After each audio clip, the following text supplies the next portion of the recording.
I spent my entire morning coding this custom Identify bingo card, so I'm going to take it into 3 random hunter matches and see how many spaces we can check off. Now, as far as rules go, there's only actually 2. Number 1, you can only play 3 games as either faction. I chose to play all 3 of my games as hunter because I thought it would help me a little bit more for the specific card that I generated, but I'm not really sure how helpful it was. And number 2 is that only bingos that go horizontally, vertically, or diagonally count. Nothing like, I don't know, a square or like a whole sheet bingo. That isn't a thing. So the first thing I did was scramble my card a couple times, check off my free space, and then head into the matches. So I loaded into my first match, and unbeknownst to me, I had left a source on my OBS open that displays the bingo card, but unfortunately it was placed over like the character damage chart thing, making this match unfortunately really bad to look at.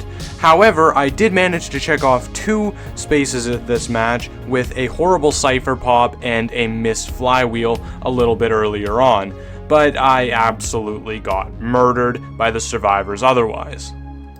Okay, so after the disaster that was the first game, I did have a little bit of hope when I queued into the second match and saw that I was playing against 2 survivors that had A badges, because that was one of the spaces on my bingo card, and it made getting a 4th row horizontal bingo a little bit more plausible, yet still pretty unlikely because both of those other squares rely kind of on, RNG. So for this match, I decided my strategy was to go for a diagonal bingo from the top left to the bottom right, mostly because, sitting a full chair time and canceling hunter recovery is something that I have a little bit of control of in the game, so I might as well try to strategize around that. The other 2 possible bingos, which I already mentioned, the 4th row horizontal one and the 4th row vertical one, are both really dependent on what the survivors bring into the match and who I get matched against. So I thought this would be the best strategy. And for that reason, this is why I'm playing Guard26 for this game.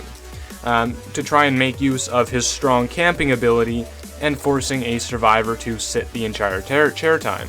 Now, I did actually almost succeed in this, and throughout the match I play a lot differently than I normally would, just to try and get one survivor to sit an entire chair, because obviously that winning or losing doesn't really matter. It's really getting this space checked off that's the important part.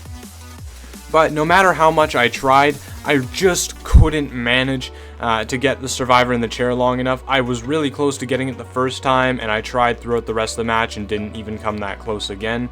The survivors are just kept rescuing each other, and because it's so incredibly hard, if you can't tunnel in the game, you just end up like totally losing, and I ate another forced survivor escape. When I queued into the third match, I was actually granted a little bit of a safety net, or well, at least the illusion of one, because there was both a C badge prospector and a perfumer with the SS tier skin in that match, which made my prospects of a 4th row horizontal bingo only one space away from happening, and the same thing with my 4th row vertical bingo. Basically, it all came down to the survivors bringing really bad persona webs. Now, the vertical bingo was not going to happen because no one actually played a rescue character, so that was completely out the window. Basically, this entire match, I decided to play Anne, and I was more or less just praying for someone to have no borrowed time. And while I was doing that, my strategy was again to try and do that diagonal bingo that I mentioned previously. And I thought, Anne, I could do that. I could maybe stall out a chair with the cats or something. Anne does have relatively strong camping abilities as well, so I wanted to use that to my advantage. And also because there was a prospector and a prisoner in the match, I thought there actually could be a good chance that a hunter recovery cancel happens this time as well. So I was really hoping for something like that.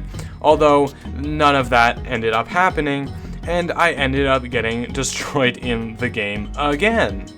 And as the survivors escaped during my third and final game, my card's still completely devoid of any legal bingo winning lines. It became very clear, if it wasn't already abundantly obvious, I failed this challenge. Not by a lot. There's a lot of ways I could have won, you know, if survivors had bad personas, or if things had just worked out the way I wanted them to. I had some pretty bad luck.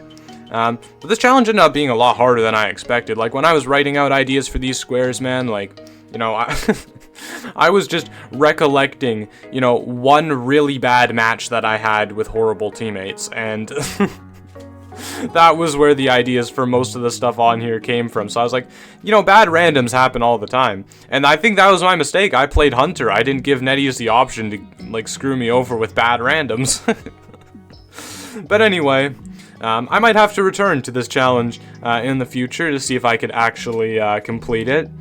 In the meantime, if you want to try it for yourself, though, there will be a link in the description to the Identity5 Tools webpage, where you can find this bingo card and a few other different Identity5 themed things.